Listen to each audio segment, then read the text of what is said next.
welcome to another episode of the Guile Treatment. Chris, you want to start us off today? I know you wanted to talk about the contest. Yeah, we got a contest going. Started this morning at midnight as the day turned over. We're giving away a free ultra rare, random ultra rare from Soul Calibur 6. Jasco Games is gonna get us an ultra rare. I'm gonna shoot for 2. Hopefully, we can get 2 ultra rares to give away.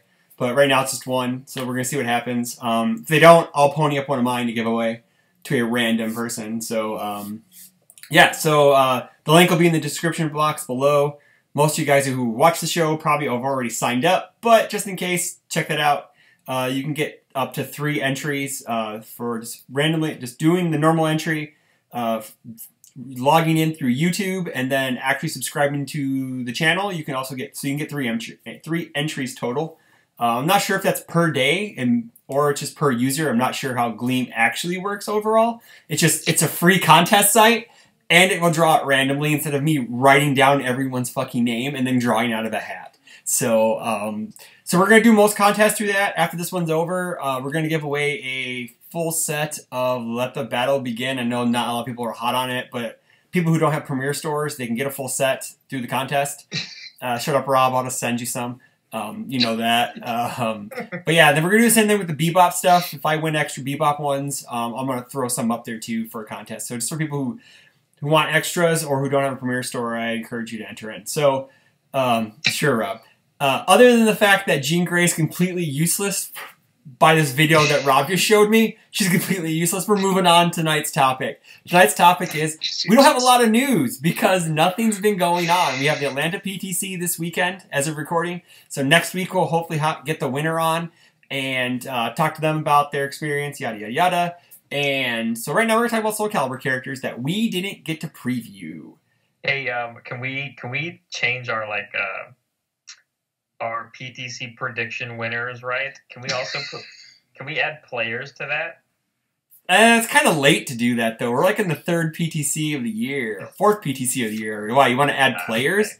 That's a lot. Because I know exactly somebody that's playing Jackie Briggs, so I want to put them on my player roster. Oh, sorry, we don't have player rosters. Did you Jackie Briggs? Yeah, he did. Yeah, he did. So and then said person watched the Guile Treatment episode about it. He's all like, "Hey, good pick. I guess who's playing?" I'm like, "Ooh, I got my money on it now." I won't say who though, so I guess it's cool. Like I tried to not say who was playing. Like I know who was playing a couple of my decks that I picked, and I wasn't gonna say who was playing it either. Dude, I don't even remember what characters I picked. So, Robert, you picked. Oh, there we go. Goro and Lord Raptor. Those seem like reasonable picks. They seem like reasonable picks. Barrett picked Ken 2 and Jackie. J-Ray picked Akuma 2 and Jeddah. I can't tell who the top character is that I picked, but I picked Lilith 2. I can't tell my own fucking writing. Well, that sounds like you didn't pick anybody. You definitely picked Jeddah 2 because you knew Will was going. No, I didn't pick Jeddah. What? Who picked Jeddah? That was J-Ray. J-Ray picked Jeddah. He changed it. Yeah, that's right. Because he knew Will was going. That's why. Yeah. I don't know. It looks like an SJ or an SZ or something. I don't know. So I guess I'm down a guy because I can't read my own fucking writing. So. Did you pick Akuma again? What? No, I didn't pick Akuma. No, I didn't. No, I picked 2 different guys this time. I picked 2 different characters. So. SJ. You probably picked Snake Man. Nah. I don't know. Anyway. It just looks weird. Sniper But anyway. Joe. You picked Sniper Joe. Oh, Sniper Joe. That's right. Because of Dave Wagner. Because of the Wags. Yeah. Yeah, because Dave Wagner, I don't think is playing him right now. No, he's not playing. Like anyone's playing. God damn it! But anywho, Barrett, which character do you want to do? Yeah, you get to go first. I'm first. Yeah. You're the one with the sketchiest connection. You're right. Okay. Fair enough. We'll do Mitsurugi then. Okay, sounds good.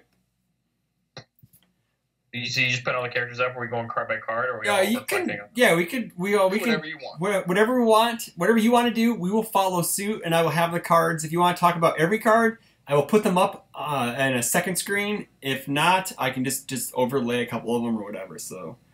Sure, perfect. All right, so Mitsurugi, 628, Takeda symbols. Ooh, Takeda symbols. You give damage. He gives damage to stun attacks, and he gives weapons stun. I mean, hopefully he does. Hopefully, yes. He has to make control He has checks. to check a 5 for both of these. Yes. And he doesn't even have like really good symbols for like checking cards, right? Yeah.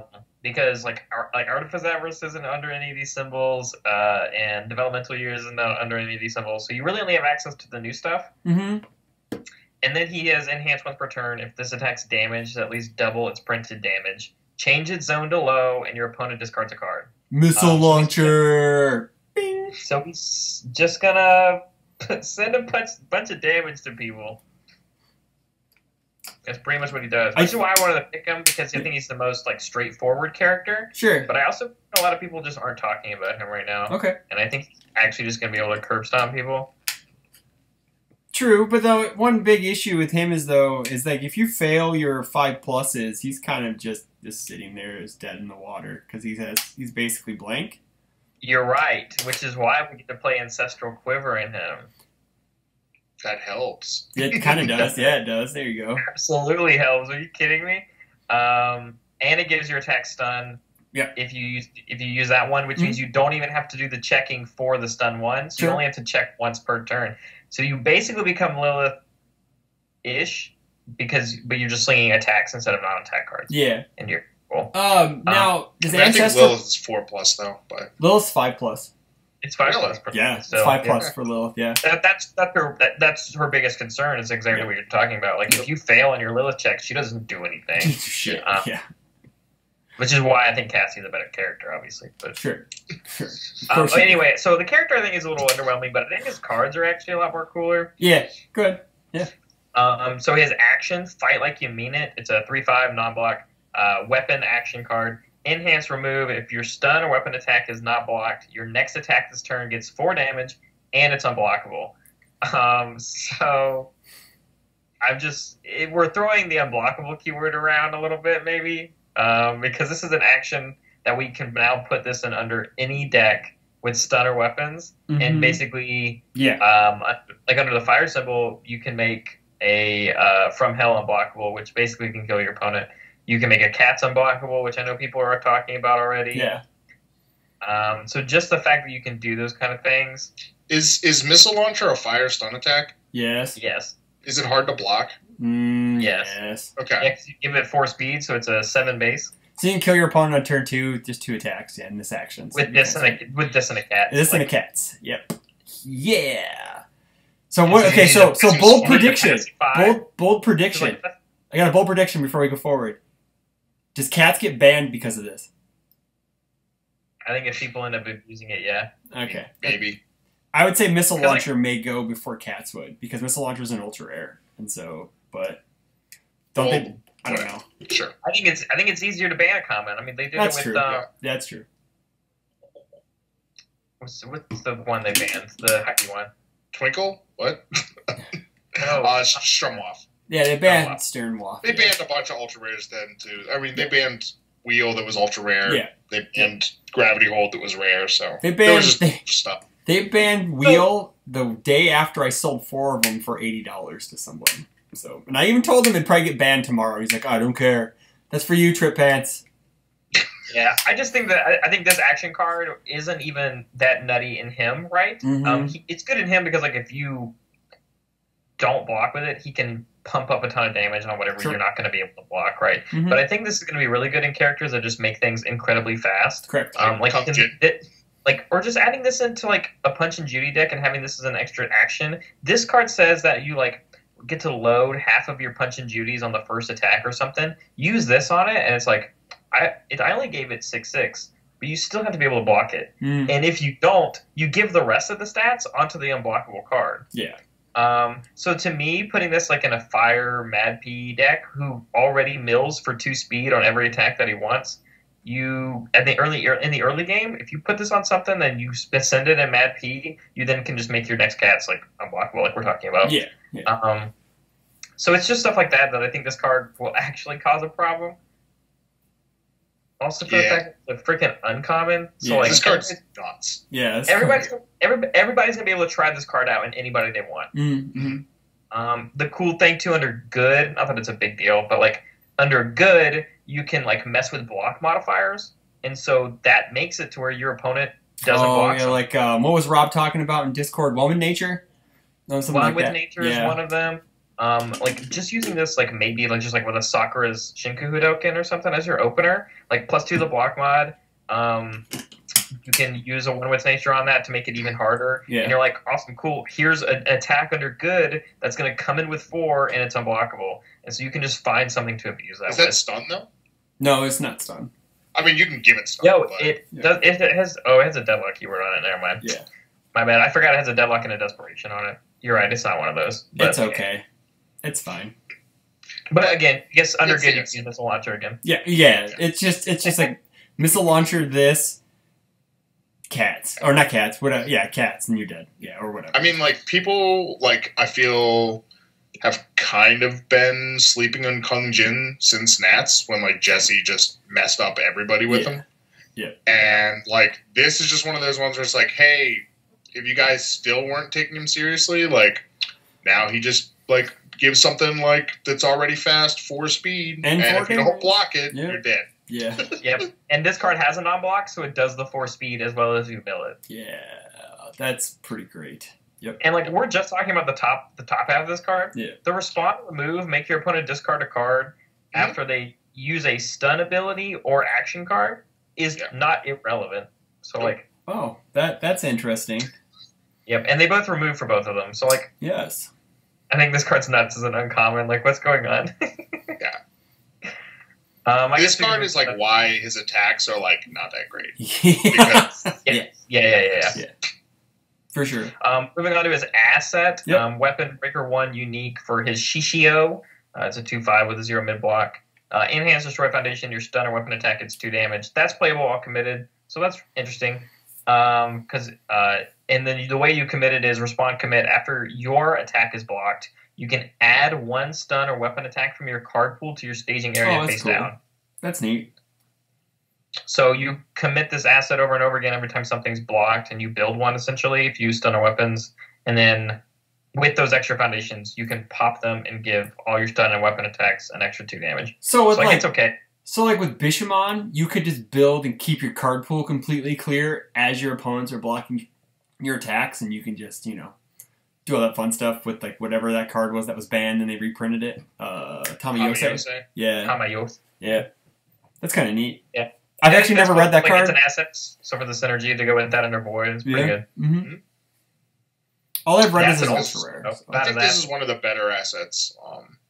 It's not like Krita-Yuga, but it's still pretty good. Mm-hmm. Yeah, I mean, it's already it's just 0 mid block with Breaker 1, which makes it already something you can just keep in your hand if you don't want to build it. Yeah. And the fact that it has just the pulled my trigger kind of effect of like pop this foundation, here's a ton of damage. Yeah, because like you build and then you can you can commit it to build and then use that face down for the effect itself after passing one of his 5 pluses or whatever. You can use your committed foundations for extra damage.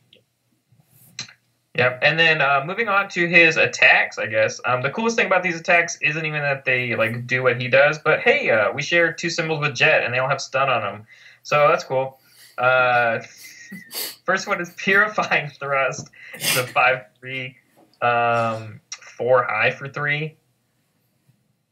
Right? Is that right? It's a 5. Right. It's a 5/3 for a 4 high for 3. Yeah, +3 mid block. Check a 5. You can add 1 copy of the same attack from your discard pile to your staging area face down committed. If you did, this gets 2 damage, and you can check another 5 and give it 3 more damage. It's okay. It's a lot of checking. Mm-hmm. And again, there's just not a lot of synergy in Mitsurugi to benefit from all the checking. Yeah. Aside from, again, like if we open our turn with 2 Ancestral Quivers, that means we automatically pass all these no matter what. Actually, this is not too bad is Metal Man, I guess, because I mean you're checking 5s to pick up a card, but you could check a 5, add 1 face down, discard a card, pick it up, play it as you can, instead of like you can actually build and pick up the card you build instead of having to use your other stuff. So. To be honest, all these checking cards honestly aren't that bad in Metal Man either, just because you want to only pick up your face downs that are committed anyway, and this gives you ways of committing them so you don't feel like you're losing value, right? Yep. So it kind of works in him, like you're right. I think this is probably one of the more underwhelming ones, but yeah. And he does want stun because his stuff's usually traditionally slow anyways. He has no way to really pump speed other than DeForester on his own. So, and it you say that, yet all of his attacks are base 4 or 5 speed. That's not that bad. Moving on to his ultra attack, Thunderbolt Blade. It's a 4/2, 5 high for 4, 1 mid block. Fury stun 2 weapon, enhanced discard of momentum. Add up to 2 weapon cards from your card pool to your staging area face down. Your opponent can also discard 2 cards to cancel this. That one's kind of relevant just because it keeps you going. It's a 2-check, though. I don't know if it'll be worth the 2-check. And it also has the enhanced check of 5, give it more damage kind of thing. Yeah, I think all his stuff does. It's kind of weird. Like, it all doubles his damage. That's to work with his bottom ability, so that's what it does. It just, Like, it just doubles all the enhances on the abilities get them to where you can use Mitsurugi's once per turn. Yeah. No matter what. And his once per turn also works on your opponent's attacks too, right? Can you do that with your opponent's attack? Yes, you can. If this attack. If this attacks damage, it at least doubles Brindle. Yeah, you can do it. You can make your opponent discard a card and turn it to a low if you have like a low block or whatever. That's relevant. As long as your opponent's attacks that do that. Yeah. Like, that get big enough. Yeah, if you can give him enough damage. That is true. All right, moving on to his last attack. Yep, Zen Blade, it's a 4/3, it's a 4 high for 2, 1 low block, stun 1, weapon, combo with a weapon, combo enhance. If you have added any number of cards to your staging area this turn, this gets +2 to its stun rating. Enhance check of 5, this gets 3 damage. So it's just a heavy stun card. It can go up to stun 3. Honestly, like again, to me, this card could be relevant, and honestly, probably the most way it's going to be relevant is under Void and Sub-Zero. Most of your attacks are already weapons anyway, and it just kind of helps with the extra stun that you just play this on a 5. What's the 5 diff for Jet that builds itself if it's completely blocked? Armed Vengeance. Isn't that a weapon as well? It is a weapon. So you could, if they full block it, well, you need to have a weapon beforehand, right?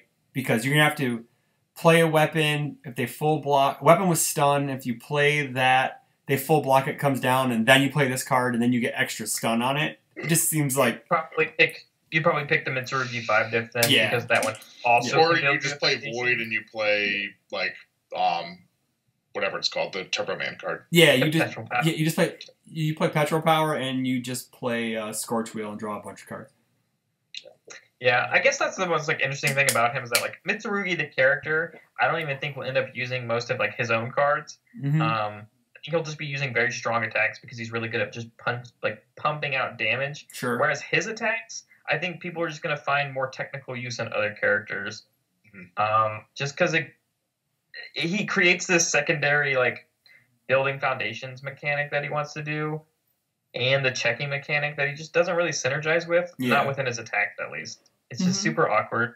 You know who I'd like a couple of these in is in Turbo Man himself, because he wants to build stuff during while he's attacking to commit for the +2/+2. So Thunderbolt Blade, I doubt you would not. I doubt you would play that over Scorch Wheel, but it builds you some. But Zen Blade and Purifying Thrust could be played in him because you want to get extra foundations to commit for his ability. So you could give you foundations. Well, they add stuff to. They add copies. You'd play Zen Blade. I think you'd play Purifying Thrust. In Turbo but it comes in committed. I don't know. It comes in. Oh, I didn't read that part. It comes in committed. My bad. I wouldn't play that. It comes in committed.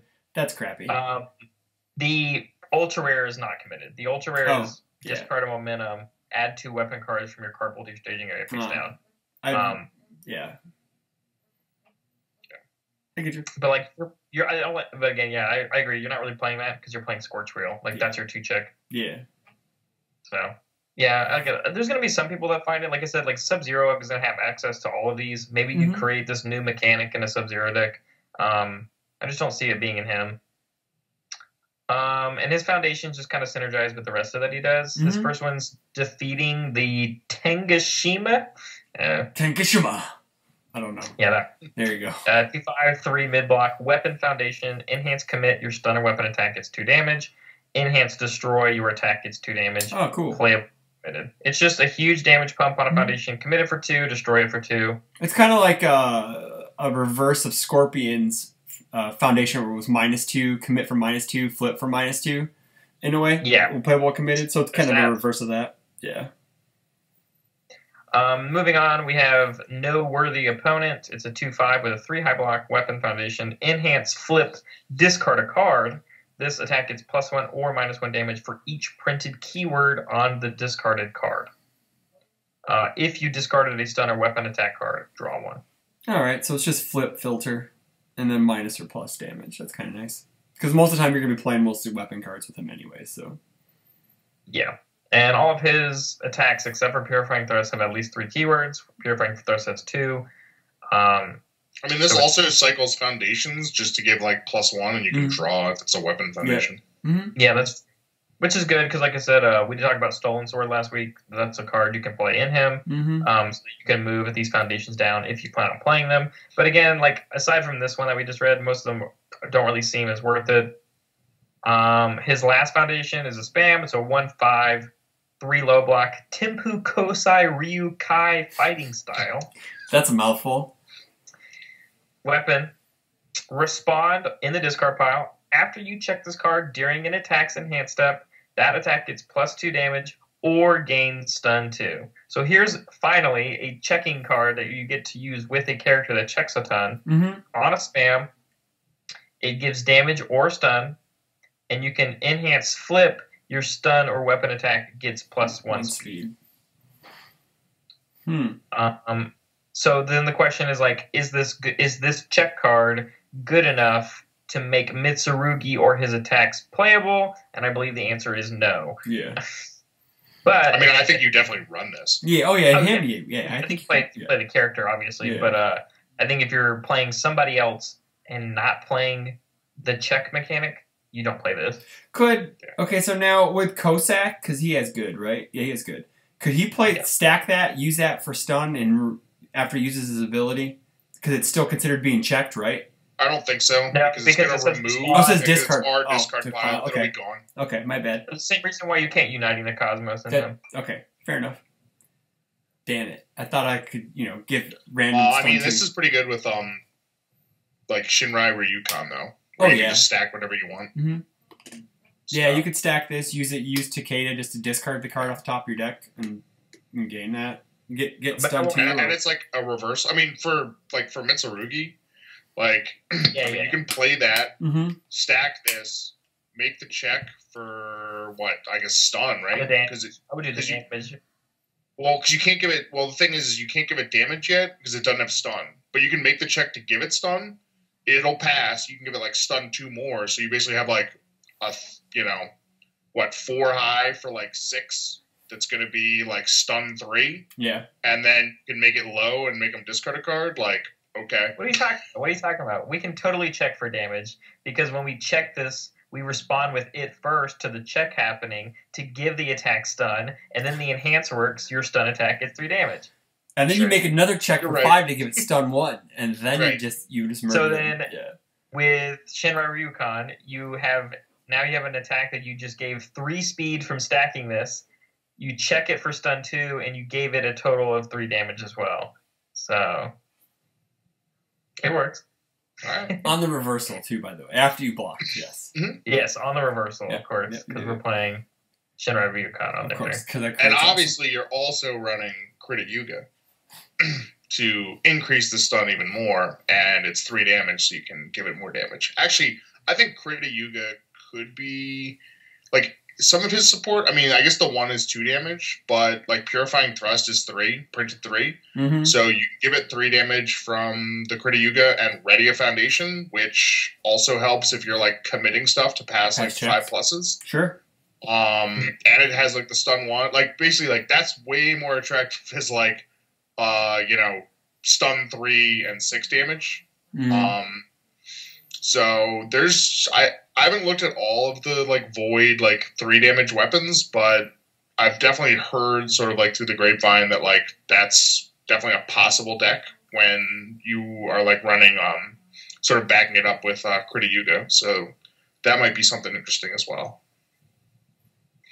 Cool. Yeah, I can see that. And like, that's exactly what we're kind of talking about, though, right? Like, maybe Mitsurugi's not the character that's going to use his stuff the best, but with the tools across other characters, and maybe just in a character that does better non-checking stuff, you're going to see maybe his cards see better play. Mm-hmm.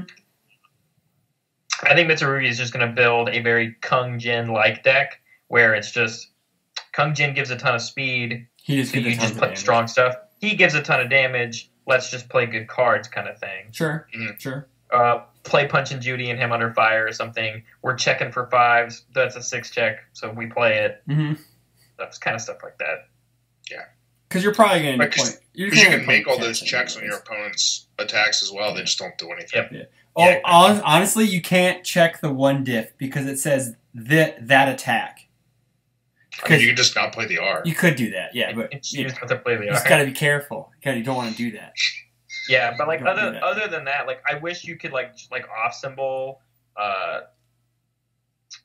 or like under no symbols or whatever. Under Yoshimitsu, you play the spam that says when checked, but it says during the enhanced step. So like you can't use Yoshimitsu's response to the check of playing the card and benefit from it because we want it during the enhanced step. Yoshimitsu can make checks during the enhanced step. I think he has 1 or 2 cards that does it right.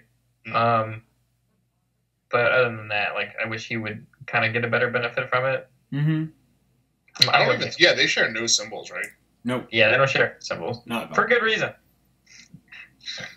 Can't have too many weapon foundations. It's kind of weird. Like, do you play these characters that have like additional check cost as like a fatter deck, so you don't mill through yourself? Or you just play a standard. Here's the thing: he makes what two additional checks. Sure. How is that any different from like Mad Perot Millington? Oh, that's also true. Yeah. Yeah, exactly. That's very true. So like in Yoshimitsu, he has 2 attacks that check on them, and he has his asset that makes a check on an enhanced step and the response. You play a card, so that one won't work either. But so you could play this in Yoshimitsu. On Ghost Thief Funeral and on Shoki Gehosen, you could benefit from it. So again, it exists. Yeah. Maybe not, but. So next, that's Mitsurugi. That was a shout out for Mason Johnson because his favorite character is Soul Calibur. Oh, that's cool. That's awesome. Yeah, I know. I think he was saying on one of the episodes of their show that he's really hyped for Mitsurugi. So. That's cool. It's gonna be. I think it's the reason why he's getting back into the game because he kind of took a break getting life stuff all together. But I think he's super excited because Mitsurugi's back in the game. Cool. That's good. Rob, you can go next. All right. So I wanted to talk about Taki. What's your symbols? Is it air? It's air, chaos, evil. Air, chaos, evil. Oh man, is chaos getting good cards in this set? I haven't really noticed. Maybe. She doesn't do chaos things. She does air things. Oh, she does air things, huh? And Rob hates. Honestly, and traditionally, Rob hates the air symbol. So this is weird. Air is probably my least favorite symbol. I also got like regularly destroyed by Taki back in set 1.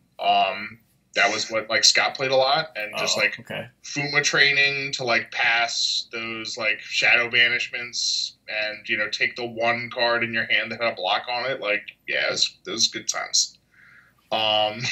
So didn't always have a great experience playing against Taki. Yeah. But she's what, like a 628, so got like a I guess that's kind of an average butt now, right? But yeah, I mean, the thing for me is you just look at her and you're almost like, I don't even care what her support does. She's pretty good generally. She has like 2 abilities where it's like if it's the only attack, it gets like +3 or -3 speed, so it works like on offense and defense. Yep. At least for like the first attack or others if you can like, manipulate stuff, which you can with her R, which is like after a block attack dissolves, discard all cards from both card pools and draw 1. How does that interact with hand cannon, Rob? Well, it interacts with a lot of things. Yeah. So for hand cannon, when both players are instructed to do the same thing at once, the player whose effect it is chooses the order in which the players execute that. So if your opponent has a hand cannon in their card pool, I mean, I guess you get the option if you really wanted to. You could be like, I don't want to get rid of my cards for some reason. So you could go, I'll clear first. Oops, can't. And then they would clear theirs. Or you could have them clear their card pool, hand cannon's gone, and you clear yours as normal. Okay. Because cannon doesn't have the asterisks where you physically can't play the ability, correct? Right. Correct. That's like the big difference. So, yeah, now, like if I use the Shoryuken on block, you physically now can't play the ability. Right. Same thing with Dark Kirito, right? That's also on when they play it. So that could, if they play that and play the R. Don't you have response first as turn player? They can't leave. I don't remember exactly. I don't think Shoryuken has to do with play. I think it just says it like locks cards. You could play it, you could draw a card, but it wouldn't clear your card pool. It would clear theirs. I'll double check, but that resolves. It's all right. But I guess it won't do anything against Dark Kirito because that says you can't play stuff that would discard cards from like my card pool. Yeah. So if you blocked with it or if you're playing it, like they can't R. But other multiples, like it's really good. You just block if you block like the base attack and then use this R, you'll discard all the multiple copies and you don't have to worry about blocking them. If you're playing an attack and they block it and you think that they have a reversal, you can pass on your opportunity to respond. And then if they do reversal, your window to blocked attack resolving is still open. So you can respond again, or you can respond after them and discard their reversal. That's hilarious. That's so awesome. I didn't know that. That's now, obviously, like the flip side of that is maybe they block something and you go, "Oh, cool, thanks." Like I'll sweep everything and draw my card, and they go, "Well, yeah, the response window is still open, so here's my reversal with an empty card pool. Definitely gonna pass it." Yeah. I mean, I guess you can give them -3 speed, but yeah. But yeah, I mean that's sort of the thing. Like, so you got to think on defense. Like, she's going to be able to give, I guess, their first attack and then an attack kind of of your choice, like -3 speed.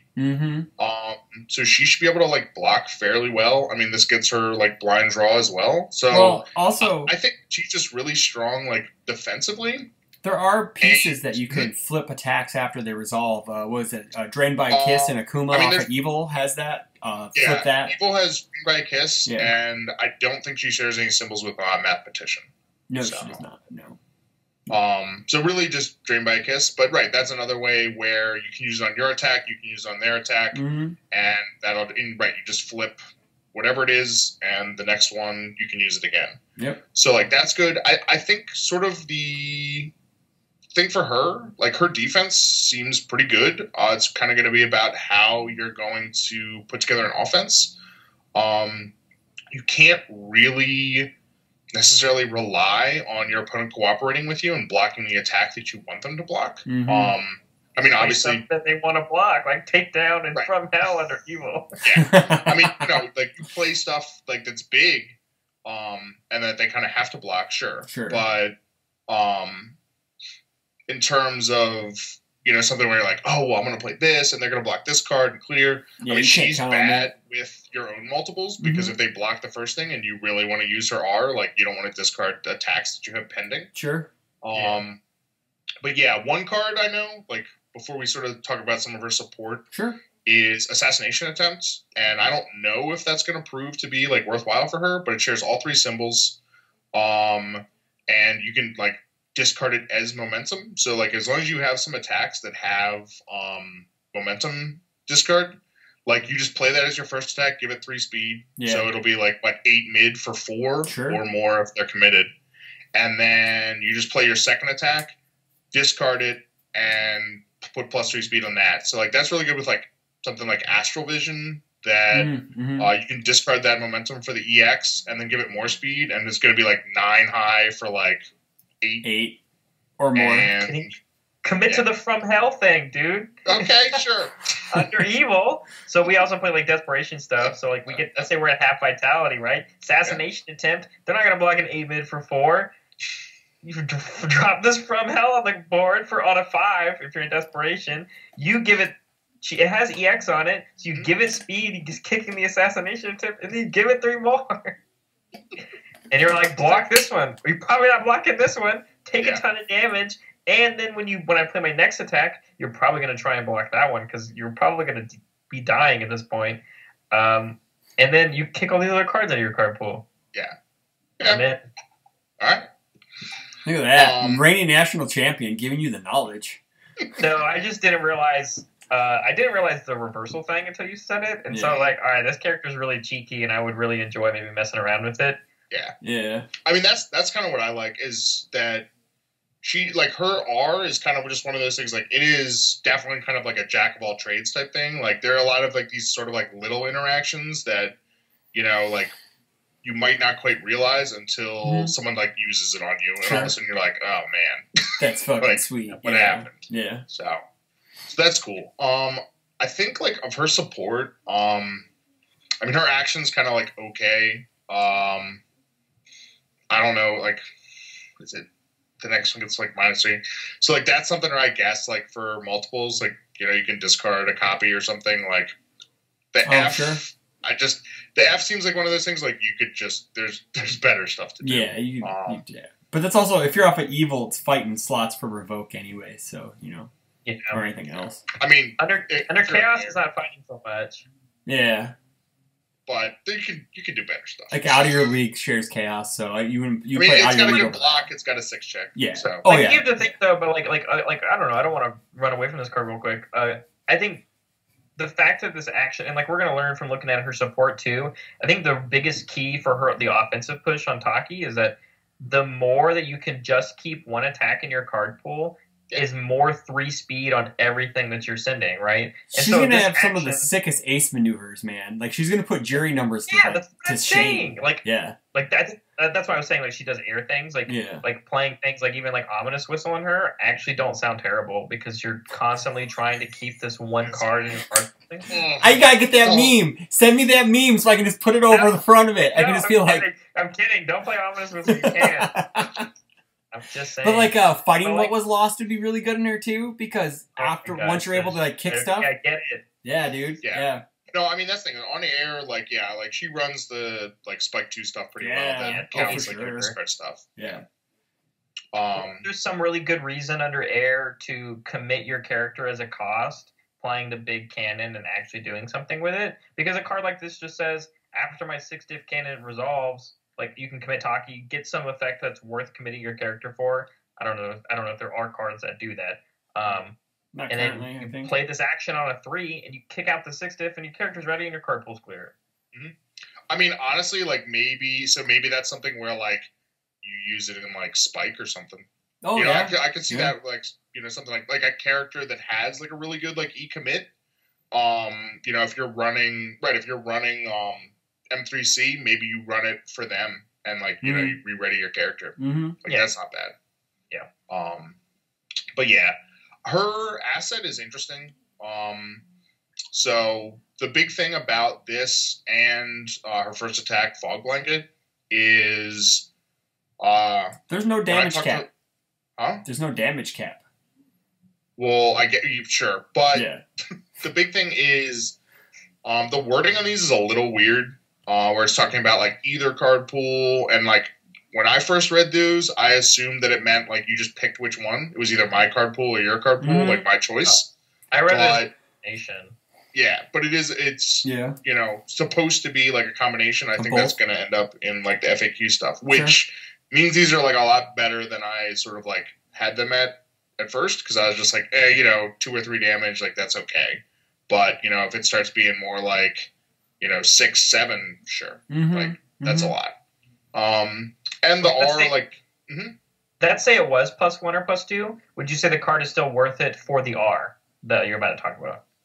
I don't know. I mean, like this. So this reminds me a bit of like Yellow Scarf, which people definitely ran as sort of like a one of. I mean, it's kind of one of those things like it's not bad, and especially someone like Taki, like you're gonna get a lot of triggers. So it's just kind of one of those ones where like, sure, like you just are. If you check to like a 6, awesome. If you check to 5, you're just like, okay, do I want to like commit 1 to draw 1? Like, maybe, probably. If you're off of air, you have Wandering Pirates. You just commit it anyways, and you're ready something else. So that sounds really good too. To me,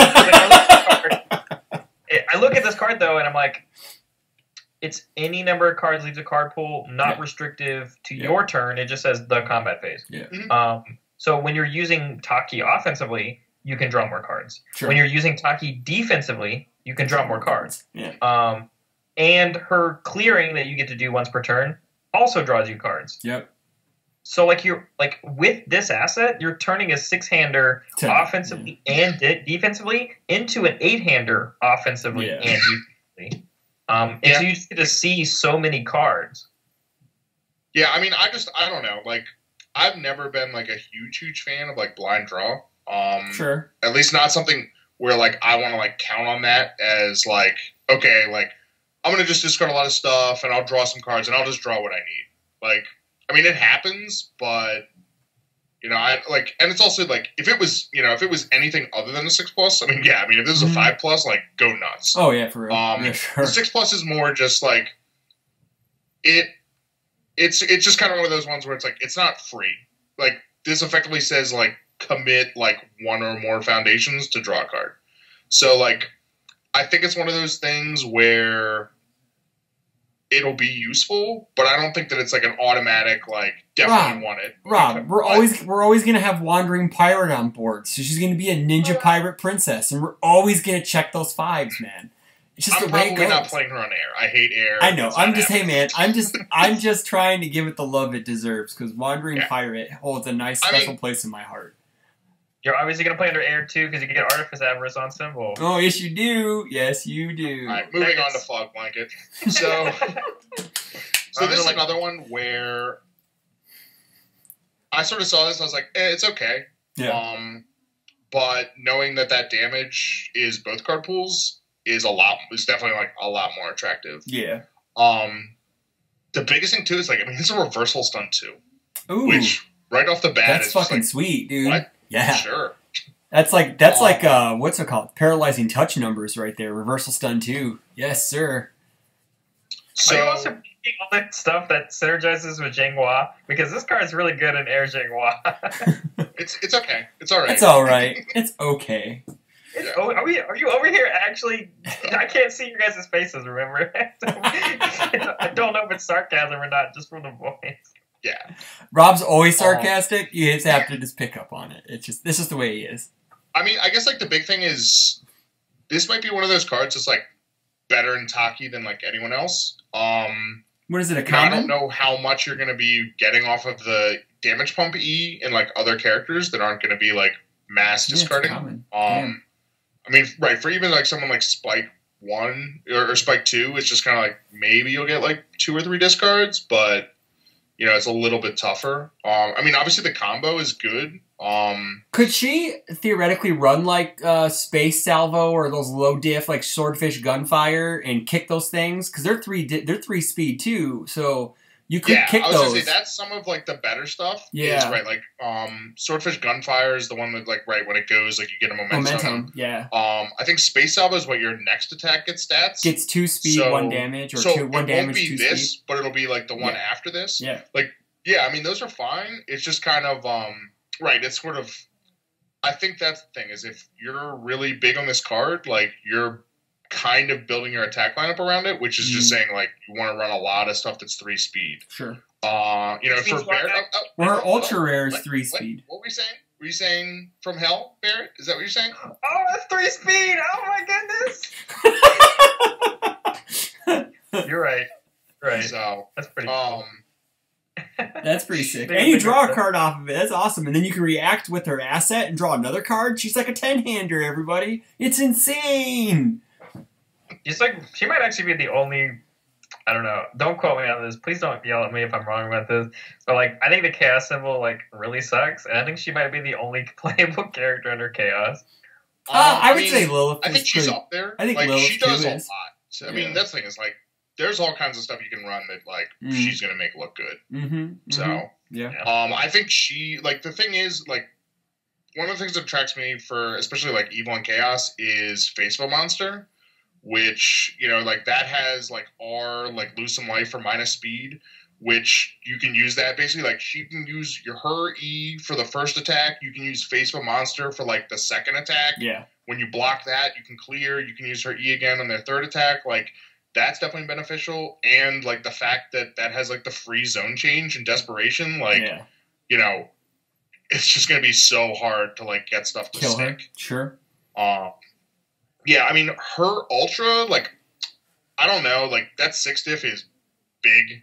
I mean, obviously, like, as a Taki reversal, like, you can block, clear everything, then play this reversal, so it's on a 6, which is kind of like a 5 diff reversal with a block in your card pool. And, like, yeah, I mean, it'll be fast, and it'll be big with, like, so what, 6 low 9, 6. Roughly?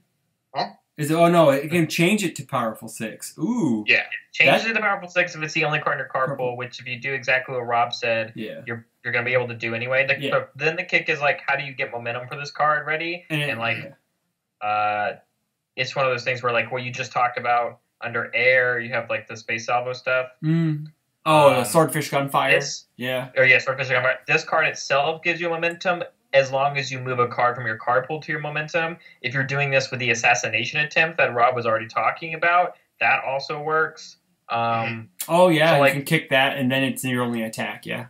I think also as well, like because of that, like then if it's the only card as well, remember it's a 6 base speed attack because with Taki, so a 6 low reversal for actually a ton of damage, like Jackie Briggs level of damage. I think that makes it worth a 6 diff in her, but I know exactly what you're talking about. You already can't play it as a reversal in anybody else, and so I think for that, it's probably not be good enough as a 6 diff in anybody else. Yeah, I don't think anyone else even like looks at this card, to be honest. I think this is pretty much like a Taki only. But yeah, I mean, it'll be interesting. I don't rate it that highly, but like other people do, or I mean, other people have said like that card's pretty good. And they might be right. I mean, you know, obviously it can be a ton of damage if you have momentum. For sure. So. For sure. But it also draws you a card. I didn't even read that. Yeah, it says you may. You don't have to. It says you may draw one card. You may. And I know one of the guys on Discord has like sort of talking about that spike stuff. That's one of the things too is like if Taki like blocks with like those spike attacks that when they're discarded they do stuff and then clears everything, like they all go off. So like if you like block the first attack with like a space salvo and like it's a bad block but you'll give it -3 speed, and then you like block the next one with like a swordfish gunfire and like respond, it's like you get momentum, your next attack gets like +2/+1 or whatever then you it drop is, Fatal Violet which on will them. be this. So it'll get the speed, it'll get the damage, you get momentum, like then you get to like do all this other stuff. So like, and they die. If you're really like, it's like if you're really like kind of digging deep on some of that stuff, like you can do some crazy stuff. And if only assassination attempt had a block. If it was made in this time's design period, it would. It would. It would be a 4 diff. Desperation 2, by the way. That's also it'd be that good. I do like Ninja Cannon for her. Like it's kind of a little bit in like the same vein as like Assassination Attempts, where it's like you lose some life, but it discards itself. Sure. And I mean, it has to be like, you know, if it's the only attack, and basically it's just like if this is your first attack of the turn, like you get this E. So I don't know if you really run it as like a 4X. It might be kind of one of those ones, like a 2X, like supplemental. I mean, it's got a good block. But it's just like as your first attack, it's like 6 mid for 8. Like, I mean, that's the thing. It's and like it clears itself. Ooh, you know, pretty awesome. Yeah, you want these cards in Taki that if your opponent doesn't block them, like they feel bad about it. So like you need these stuff that's like 6 damage, 8 damage, like just big. And the fact that it like clears itself means that even if they do like invest a bunch of resources to like block it, like you don't have to use her R right away. Like you want to use her R like later. You know, like you don't want to just be like, oh, like free pool clear, like you know, you can block everything as if I don't have it. So like yeah, I mean, this is definitely like good for her. Like what you're saying is you kind of want to tax their hand a bit with like throwing these monsters out, and then as you clear, you draw more, or you happen to have more attacks, and then you just go in. I think it's mostly just like you want these cards that are doing a ton of damage, because like it's just kind of one of those ones where like every time that you're like, oh man, like this is the attack that I want them to block. Well, maybe they don't. You know, like, so you need to... And they die. Yeah, it's also true. Like, you want these attacks where you're like, if you block it, cool. If you don't, cool. Like, I don't really care. You know, that seems like a playstyle that you're really going to agree... I think that's, like, really what you like to do, Rob, is you just like to be like, well, you fucked either way, kid. Sorry. Well, here's the spicy thing. We haven't even talked about it yet. This exact mentality of, like, well, I want you to block this, but, like, if you don't, you might just die. It's very Nightmare like sounding, because Nightmare's also in this set and shares 2 symbols with this character. So like you can also just play those kind of cards, and it's like, hey, you're damned if you do and damned if you don't. And that's why I really like the From Hell. I mean, or again, if you play it under Evil, you're playing Takedown on this character as well. It's like, hey, I'm going to give it 3 speed, so it's already hard to block. And if you don't block it, then I'm going to get a free attack. It's going to replace itself. And if you do block it, well, then I've gotten rid of a card, and I might be able to kick my card pool. Yeah. So like, I think stuff like that is going to be really good for this character, but at the same time, like I said, Nightmare shares 2 symbols with this character as well. So yeah. Yeah, I mean, her spam is a spam.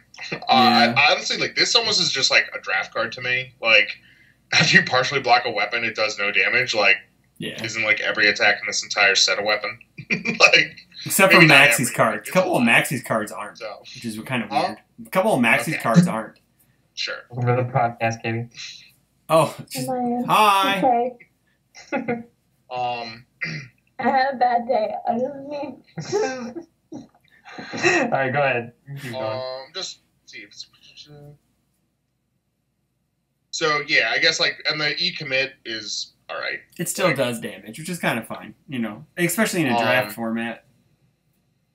The Fuma Shadow like is another one where it's okay. I mean. This is kind of one of those ones where, like, I guess, like, if you're not Taki, like, you can pretend you're Taki. Like, lose 2 if it's the only, like, this is one of those ones where it's, like, if you're Taki, just, unless you're on, like, if you're on air and you need some more speed hate, like, just run Dust in the Wind. Yeah. Like, if you're on either of the other symbols, just run Face of a Monster. Yeah. It's better than this. It does get you a card pool clear, though, when if you're in Desperation. I mean, Desperation F Destroy is just, like, ugh, like, no. Like, I don't think that's that worthwhile. Like, unless maybe if there's just something like we talked about with maybe like the spike stuff or something where it's just like you really want to have like some stuff to clear pools. I don't think Taki needs this. Maybe someone else will find some use for it. Yeah. But I think Ninja Outcast is I think for me, like for Fuma Shadows, while we're still on it, to me, like I just think the action is just worth playing over this exactly for the reason we're talking about. You've already made room for Face of a Monster, you've already made room for Dust in the Wind, and so if you actually need that Desperation form destroyed, just play the form remove, kick a card. Yeah.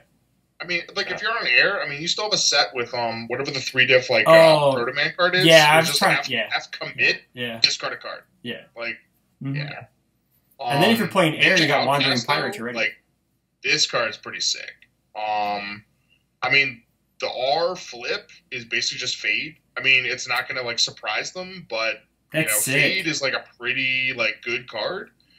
And, like, there's a lot of stuff that it kind of, like, messes with. And this is, like, it trades, like, the fact that it's not a surprise, but also, like, it means that you don't have to, like, worry about it taking up a slot in your hand. You know, you just play this out, and if there's, like, something where they play like I'm not over yet, or like any of those effects where it's like your next attack does whatever, you can just be like, nope. Well, no, it's only on your turn anyway, so it's only really on reversals. Yeah, it's your turn only, so like it stops reversals. Oh, right, so it's reversals? Yeah. Okay. Honestly, the biggest thing about this card, though, is if Zhang Hua becomes an actual menace of the meta that a lot of people might think she will become, this card is an instant part of your deck in any symbol. Yeah. Yep. Yeah, I read the your turn and then immediately forgot about it. But yeah, so I guess it's just like extra reversal heat. Yeah. Or like Changhua, which is nice. I definitely feel like some of the other characters like haven't had necessarily like hate in the set. So like Zhanghua is one of those ones people are just like, oh my god, and like it's nice to see that there are already answers for her like in the same set. Sure, instead of waiting like a set or whatever. Yeah. But right, I mean the other thing though about like discard momentum after they play an ability on a weapon card, cancel it. Like. So after they play like an enhance that you don't like Ghost Thief or whatever, you know, it's like I don't want you to have that. No. Yeah. Ability. So like even in it's a weapon with stun, like you can cancel the stun ability. Yeah, you can. I believe Coffee-sama is a weapon. I'm pretty sure it is. Yeah. Yeah. Though you'll probably just draw the cards, but right when they're like get stunned in multiple, you just be like no. So that's just something too, Ray. As long as you have momentum, like I think. There's so many weapons in this, and people are going to be making weapon decks, so like this is definitely going to have like a place. Do you think it has a place in Fae, like as a one of or a two of maybe? Because she can generate her own momentum anyways, so it's like she can just shit on any of the weapon if you're on Chaos, yeah. Actually, that's probably another like Chaos deck that's pretty good, Barrett. But yeah, okay, yeah. I mean, maybe. I mean, like, the deck's cool. Like, I played against it in Nationals. I don't know if it's getting any really cool new tools, though. Like, you're going to be playing the same stuff. He has Ghost Thief now, though. Well, speaking of Ghost Thief. Yeah. Well, I guess we can move on to the... Taki likes Ghost Thief. Yes. Well, I think everybody who has those symbols loves Ghost Thief, to be honest with you. That may be the most hypest. That may be the overall best attack in the set, in my opinion. So... But I could be wrong. Ghost Thief, and I don't know what that. I'm like, oh, it's Yoshimitsu's Ultra Rare. Oh, I've already built 2 decks with 4 of these in my both of those decks. Yeah, for real, yeah. Like any deck I'm building on those symbols instantly has 4 of them anyways. So it's just I'm playing this. It's a 4 of in Maxi. It's in Cassia and an X amount. I don't remember how many, but like sure. Yeah, okay, but yeah, I mean Taki, honestly, like, yeah, I've seen her sort of described as like the fun police, and yeah, that's definitely a Rob deck is the fun police. Fun police. I think she looks incredibly fun.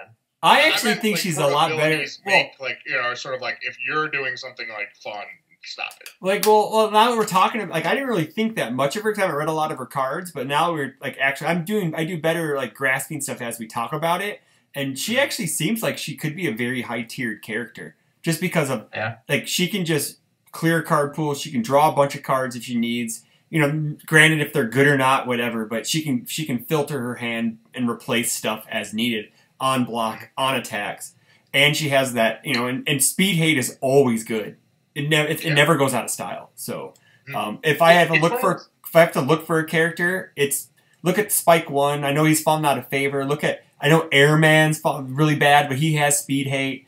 The characters who have speed hate usually are traditionally really good. They usually stick around, or characters that pump speed are also the same way. So it's something because you can. National.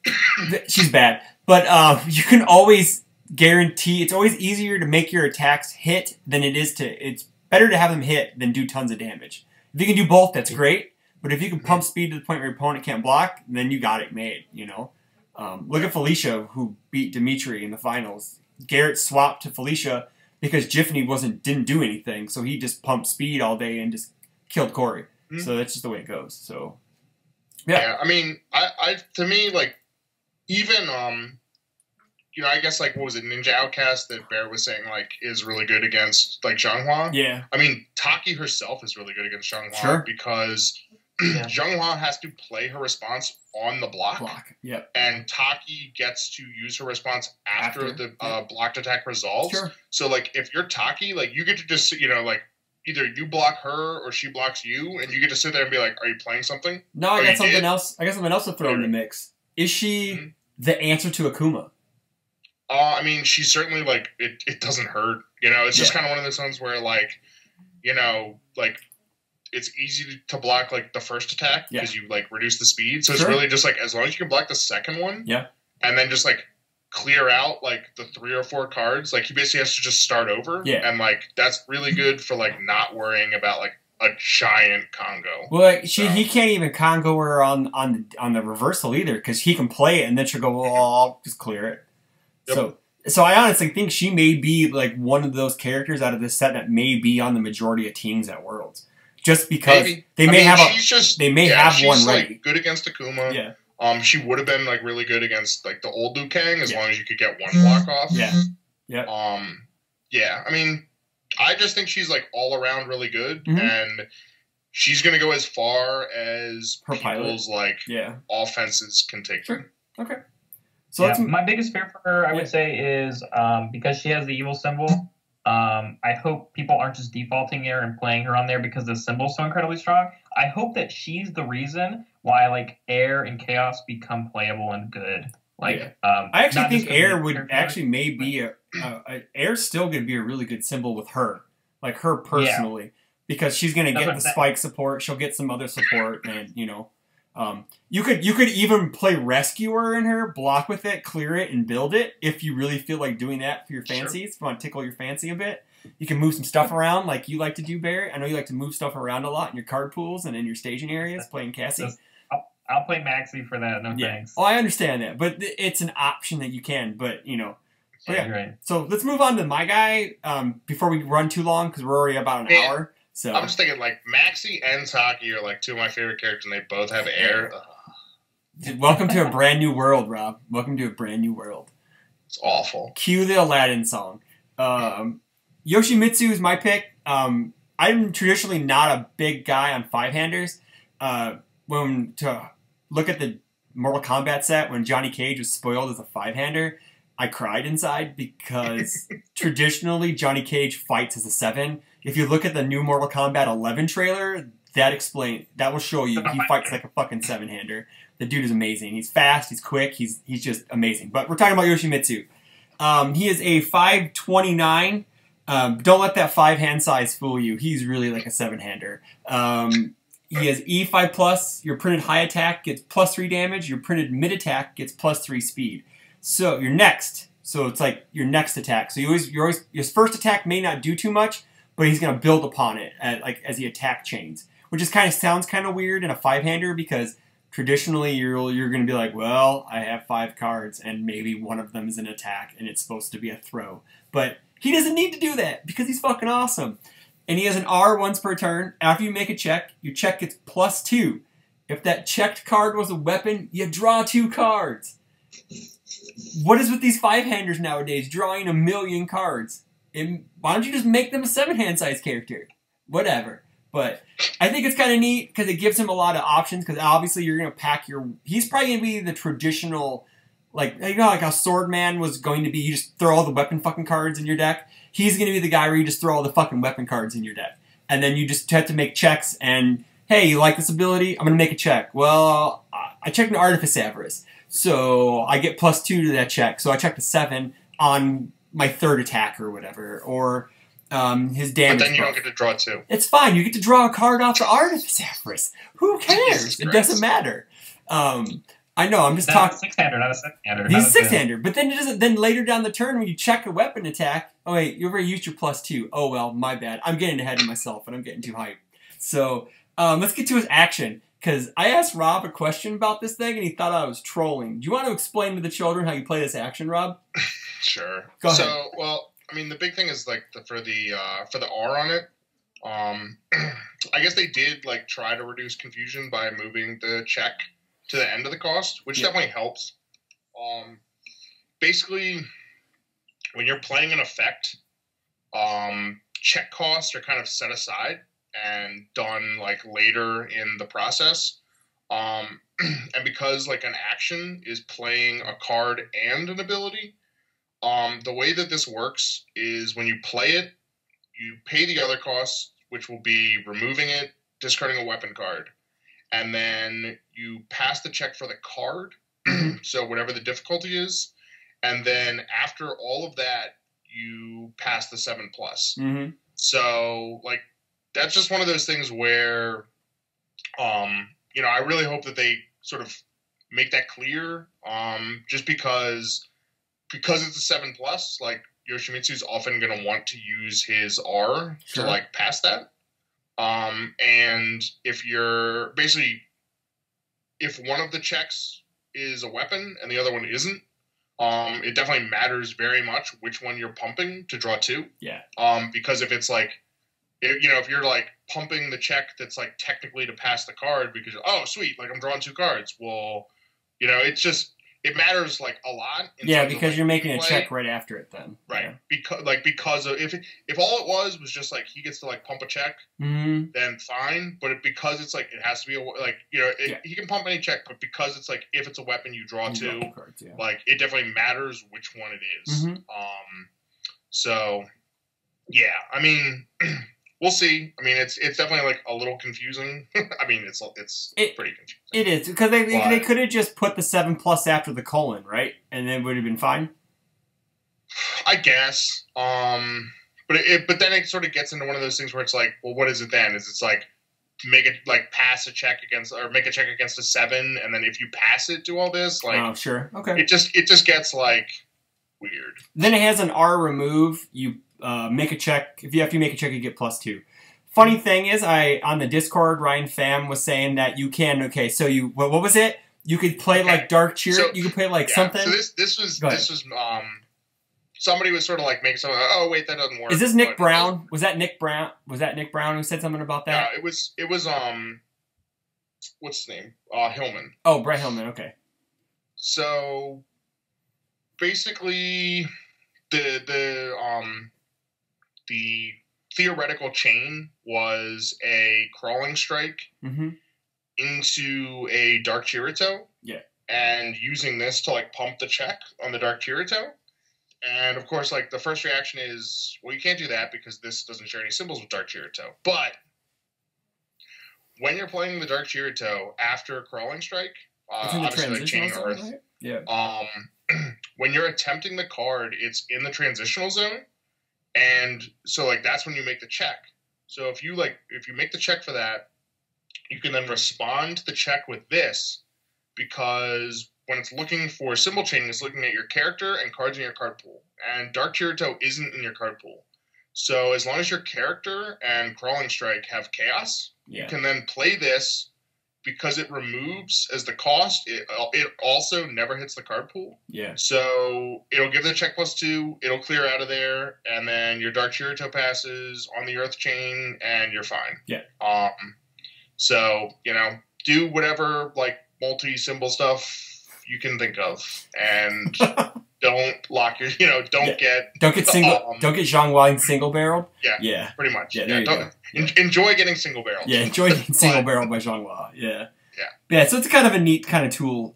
It is a 0-3, so it is one of those really risky actions to run because it's a 3 check. Well, in him it's a 5, so because you can respond with him, but outside of him it's a little risky. So his asset, I think it's okay. It's not great. It's all right. Like you run it in him.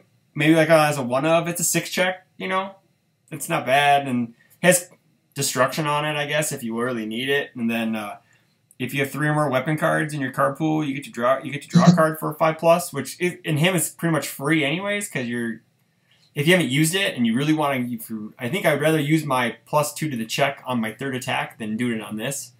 If I'm playing weapons, I'm going to do that and then draw 2 cards to continue my attacking turn. But I don't know. I think there's only a few assets in this set that you're like, wow, I really want to play more than like 2. Obviously, you run this so that when you pump the check, you can check an 8. Well, of course, we all know this. Nothing, but you don't really need to run 4 of it. You can just run 2 and it'll be fine. Barrett seems sad because he may like. Do you like this card a lot, Barrett? You're kind of quiet over there. No, I don't think it's that good. I think it helps because it gives you 2 more options to check cards while while moving cards in the deck. Yeah. Which just means that if you play the all symbol, you can play Punch and Judy's, which to make them 8s. And it just means you can go through cards fast enough, which is for the same reason why you play things like Telekinetic Mastery as well. Yeah. It's just there's 2 ways you can basically take all these cards. You can either do the weapon mechanic in Yoshimitsu, so you can draw a bunch of cards, or you can just take all these symbols, and now under Death and under All, with Ermac support, we can actually just check a ton of cards and do a whole check mechanic, essentially. Which under All is relevant because you have things like Punch and Judy that exist. That's true. I mean, I could see this being relevant for Ermac. Yeah. Especially if you're running some like weapon attacks or I guess foundations, where like the fact that you can make those like R's because the thing is even it's once per turn, but that just means you can only play it once per turn. And if you fail the check, you didn't play it. You just attempted. Didn't they change that? So, didn't they change that in the latest LGR? No, they just changed it for first. Oh, for first. Like first form. Yeah. So they basically for Ermax like foundation, that's just like so you can't mill yourself out completely. So if you fail it, it had to be your first attempted. Yeah, I get it. That was the thing that got changed. But no, like it's still if you fail the check, it isn't like you didn't play it, so you can try it again. Okay. So like if you check a 3 and you're like nope, but then later you check a 5 and you're like okay, I'll tap 2 or I'll use Yoshimitsu's thing. Yeah. Like okay. Yeah. So if you're really hard on like the destruction and running weapons, like I can see you running it like that. That's when you're probably like most interested in this. I don't really know how much the card draw is doing for you. Yeah, I don't think very much personally. But moving on to Face Splitter, which is I think the worst of his attacks. It's a pretty cool playmat though. Is that the playmat? The face? Oh, really? I didn't know that. But he kind of has this like inside hate on desperation mechanic in his attacks. With Ghost Thief and Face Splitter, he gets an all enhanced. If your opponent's at desperation, you draw a card, and then it gets +1 and +1 speed and damage for each weapon in your card pool. So I guess on a combo. So I guess if you're doing Cassie things and loading up a bunch of it says weapon, so will that count as just that weapon? It counts foundations and assets. Okay. I mean, it counts itself. It counts the thing it's comboing off of. Yeah. So and then you could automatically 2/2. Yeah. So it's all So and then if you have any foundations or anything in there with weapon on them, you can also get more for it. Which is kind of neat, I guess. So I think the coolest thing is exactly what you mentioned. I don't know if Yoshimitsu is going to run this card just because it doesn't do enough. But any character under all for the free draw if your opponent's a desperation, Cassie can take advantage of that and also benefits with stuff in the card pool. So if you do the weapon attacks as well as weapon foundations under all, I mean things like a Kimbo are already a weapon. Sure. So you can throw into your card pool, make something not count necessarily. It is, Rob. I know you're looking it up, but it is. I know you're looking it up, but it's definitely a weapon. Yeah, it's definitely a weapon. Yeah. Is it also under ranged? all, I don't know if it's ranged. I know it has EX on it. It is. It's weapon and ranged. And like all of Jet stuff is like, or like all the stuff in Bebop is like, it's ranged in tech. Yeah. Sure. So like, but what I'm saying is like under all, you can do that kind of cool card pool mechanic as well as benefit from this. And so you can just do other cool things as well. It may be a little clunky, so I think it might work a little bit better under Chaos. In Lilith, you can play with weapon foundations, so that then you can also get combos off of this 1/1 and also check for 1/1, and that's just cards in your card pool. Yeah. So there's those cool things you can kind of do with it. Lilith doesn't have all, so she won't benefit from the desperation ability, but it's just a cool way that you can do the card pool clogging like you're talking about in an attack that's not Yoshimitsu restrictive. Sure. Yeah. Yep. All right. Can Lilith pump this? It's 4 damage, right? Yeah, it's 4 damage. You can't. It has to be printed. Can pump it or not. It has to be printed 3. My bad. It's printed 3 for Lilith. Okay.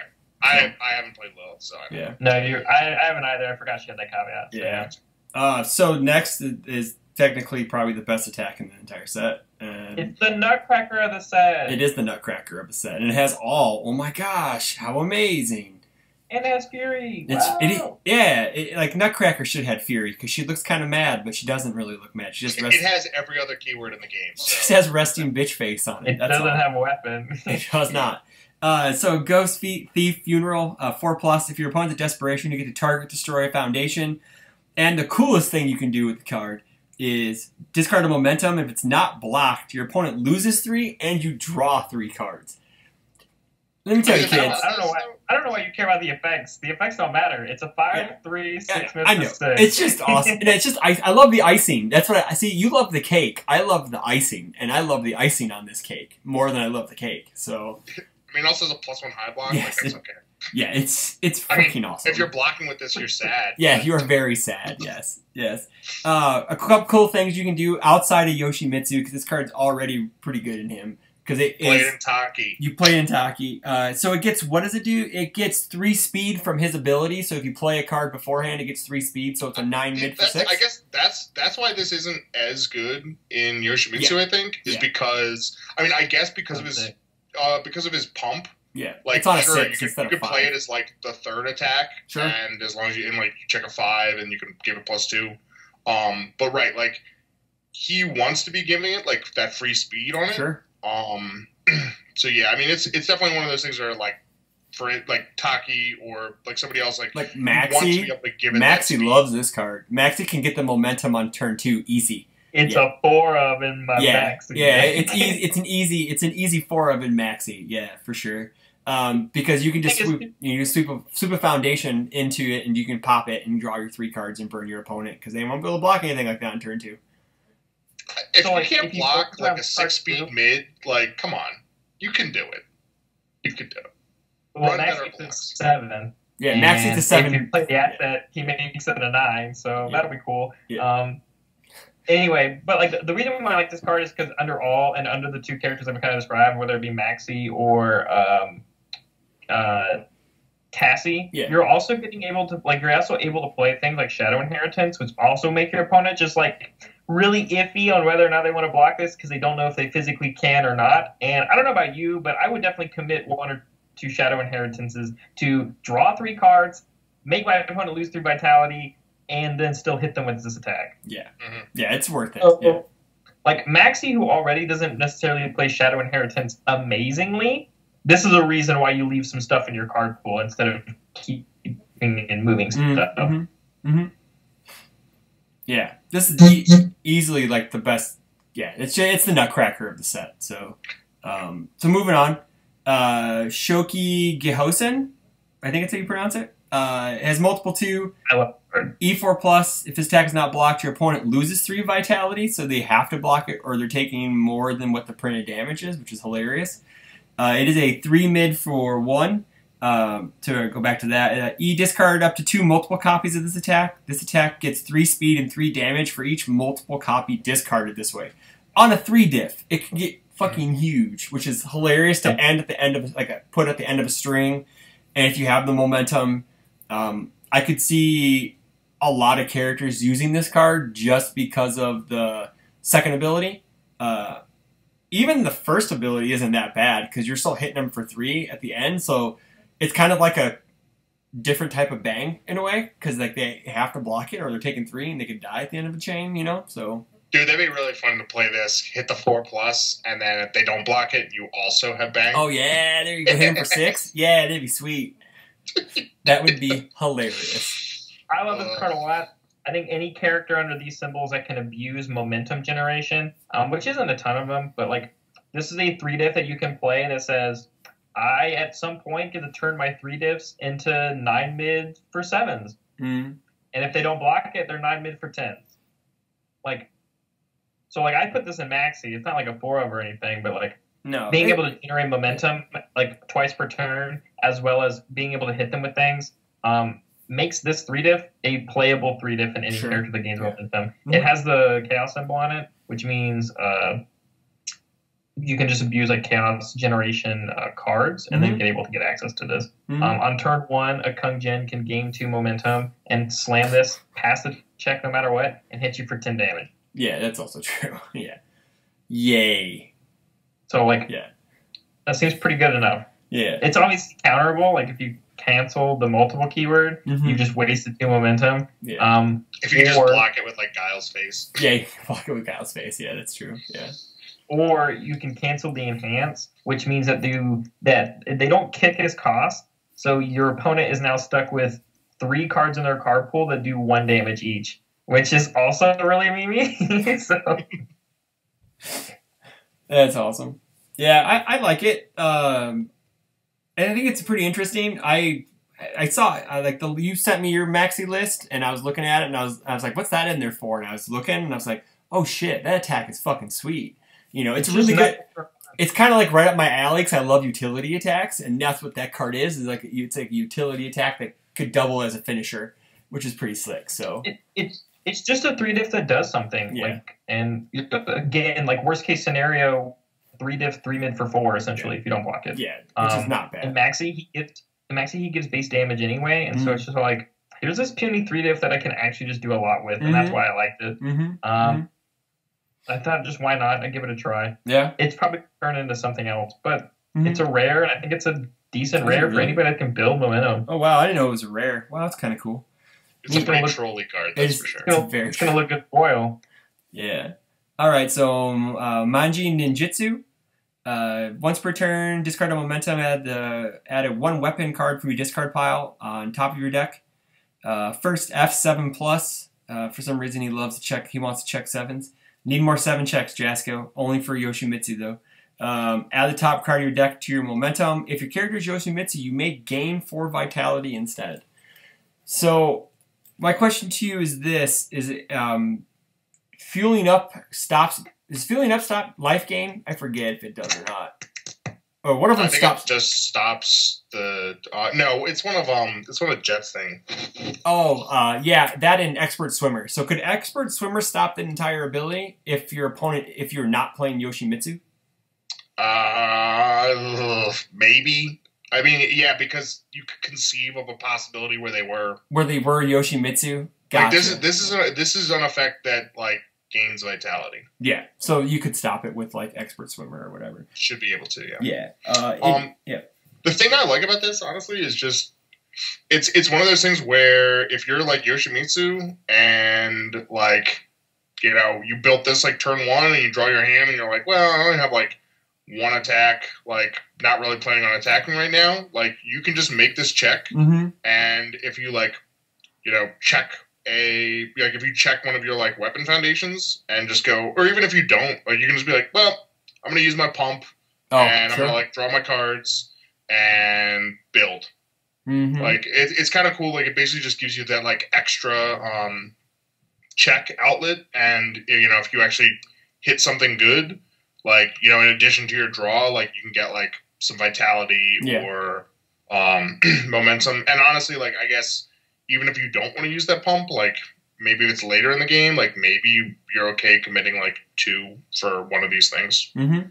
But it kind of reminds me of Airmax like support card where he first F checks a 6, gets a character card, so it kind of gives him some hand advantage, and that's basically what this kind of does. It kind of can get you some hand advantage. Go ahead, Barrett. I think the perk of this card too is kind of that deck style we were just talking about. Like if you want to build the all weapon kind of card pulleys clogging stuff. I almost put this in that Maxi and or Cassie deck with those ideas on the weapons, just because at some point in the turn it says discard a momentum and put a 5 check on top of your deck. Just at any point that you want, in not Yoshimitsu. Obviously in Yoshimitsu it says at any point discard a momentum, put a 7 check on top of your deck if you haven't used it once per turn. Yeah. Or if you do some selective stacking in a really weird and hard way to kind of do it, you can like stack avarices, you can't stack avarices with this, but you can stack avarices on top of your deck through other means. And the reason I mean by doing this is you can, in Maxi, it's a super roundabout way, which is why this got cut, but like in Maxi's attack, he can kick a foundation from your card pool to your momentum. His 4 diff, right? The 2 half for 5, and then like the attack gets gained multiple 1, right? So in my deck, you could shove these Arthas avarices that you're never going to use into your card pool, send them to momentum, use a Merciless Master to put that momentum on top of your deck. Yeah. Well, and so you can very, very roundabout over and over again if you really wanted to. Yeah. So in the same sense that like if you formed this the correct way and you just knew enough cards on top of your deck, you could check the avarice with a weapon card and then get to it. Well, you could, like if you're playing like Kien or Hanya in your deck, because you're playing weapons anyways, you can just stack 6s if you want. I don't think. What? Is it? Yeah, Hanya's a weapon. No, it's not. Wait, Kien's a weapon, my bad. Yes, so Kien is, yes. You would stack Kien for the 6 check, so it's initially an 8 and draw 2 cards. So, which is never that bad, stacking a 5 or a 6 on top of your deck. So I'm not going to complain about that. So mine's more like a meme if you wanted to try and get around those roundabout ways. But it's essentially just check a 5 for a momentum at any point in your turn that you would like. And I like how the first form feeds that because and anybody else, it's gain a momentum. And so if you want to just be able to check a 7 at some point in a turn, or like to me, the deadlock first form just works. Like if you're in deadlock, you even have foundations that committing to if you check a 5 is just good enough for a free momentum. Yeah, it's not bad. So, Now we're moving on to probably Rob's favorite card out of his support, I would say, because he's talked about this card a couple times. They're the OG Mechanical Ninja. It has weapon, breaker, card pool R. After you play this card, your next check to play a weapon card gets +2, so you don't have to waste his check boost on a card if you're playing it. Like you can go something this, then it is a weapon, so it can still stays in line with that weapon theme if you need a combo off of it with his with Face Splitter. So he gets +2. It's kind of like a Senshi, the Yamato Man card. Senshi no Shonshu. Yeah, no Shonshu. It gets +4 for high attack to get its speed, so it kind of flip-flops. It gets mid-attack damage. What you're telling me is I should just play this and then play Yamato Spear on turn 1. You can do it. If you really want to, you can. Anything is possible. To quote Jason Haransky, anything is possible. So I think this kind of helps him out a bit if you. So really, you can get what, like 3 speed, 1 damage, or 3 damage, 1 speed on your highs and lows. Basically, is what it turns into. Checking a 4 really isn't that hard in it nowadays, unless you're running a bunch of 1-checks. When we're not evil, so we don't have to worry about that. So we're getting a bunch of like incremental pump, but you kind of want to watch out because TK Mastery decks will just eat you alive if you do that. So you got to be careful about that. I mean, if you're using this into TK Mastery, like, you deserve everything. You deserve to lose. Exactly. At the same time, though, like, it kind of commits to that. Like, this is just another card you get to put into the deck idea of wanting to keep checking cards. Yeah. And checking a 4, you're right, is much easier, and this is much easier stats to pull off, just basically for free. Mm-hmm. Yeah. I mean, this to me is, like, it's a little too bad that, like, Yoshimitsu, like, yeah, he has some stuff where he's like, man, I need to pass, like, a 7 check. But it's sort of in exchange, like, he gets things that are, like, more reasonable that are, like, 4+. Mm-hmm. I mean, this is a 4+. I believe his other attack is a 4+, isn't it? Yeah, Ghost Thief's a 4+. Yeah, Ghost Thief's a 4+. I think his asset, one of them is a 4+. And the 3 diff's a 4+ as well. Okay. The 3 diff is a 4+. But yeah, I mean, he gets like these things where it's like on a 4, and then you have stuff like I mean, pretty much every single thing that Mitsurugi had was a 5+. And like it would have been nice if a couple of like the Mitsurugi things had been like 4+ instead. Sure, but sure. Yeah, I like the card. I think it's neat. It's another low, all low block with breaker on it. So it's a +3 low. Like. I know, but it's still a low block with breaker on it, just like Shadow Inheritance. So they love giving all lows, breaker. But anyway, Warrior of the Lost Clan. It's a unique weapon. Commit, switch this weapon's attack speed and damage values. So it's kind of like, and it is this attack on either turn, so it's a little less restrictive than Curious Magnetism. And but other than it has to be on weapon attack, but everyone has weapon attacks now, so all that fun stuff. And then E flip, if there are 3 or more weapon cards in your card pool, destroy one of your opponent's foundations. That's kind of cool, because if you're either blocking with weapon cards or you're playing weapon cards, and then you're just like, hey, I don't like that foundation, blow it up. That's kind of cool. It's a nice trade, flip to destroy, and it's on a 6 check too. So, yeah. Yeah. Check all the 8s. Yeah, you can check all the 8s you want, man. This is definitely going to be luck sack the deck if you're playing that checking mechanic, because you're just going to want to check all day long. So, all day long. Artifice Avarice is going to raise in price, kids. Get your copies when you can. Who cares about Flame Sword? So, but anywho. Yeah, I don't know. I think I like Yoshimitsu a lot. The more we went over his cards and the more I think about him, he may be a 5-hander I may look and invest in playing, because... So, basically all of Jetta's attacks are weapons, right? Yeah. Yes. Sure. And he has Chaos and Death, right? Correct. Yep. Yep. Cool. He can play Ghost Thief, too. It's pretty sweet. Another shout-out to a really cool card that he gets a benefit from under Chaos. Ancestral Quiver is playable on him, just because it adds to your checks no matter what. And so all these 4+ that we're talking about, they're actually just... Yeah, there you go. Yeah, or the 7s or the 6s, and you can pass them easily. Yes. That one's a little harder to play though, just because you are still a 5-hander on your draw. So yeah. You don't want that in your opening, obviously. No, you don't. No. Yeah, cool. I don't know. Do you guys want to do more next week, or are we going to talk about? We can just do. Do we really need? Should we do one a week leading up to the release, because of we have PTCs coming up because I know we have Atlanta, and then we have the California one like right at the week after. So I know I got a Premier Store event coming up on the 16th in Chicago, so I get to go get my ass beat by the Chicago kids who topped at the PTC. So that's pretty fun. You know, so yeah.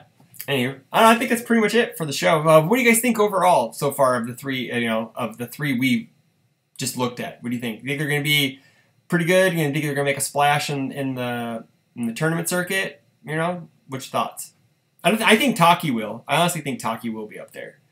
She seems like one of those technical characters that, like her, kind of like what Rob said. Her ceiling is only as high as her pilot will take her. I think because you're going to find out some really tricky things. So with her, but yeah, I mean, right. I think Taki definitely like rewards good play. So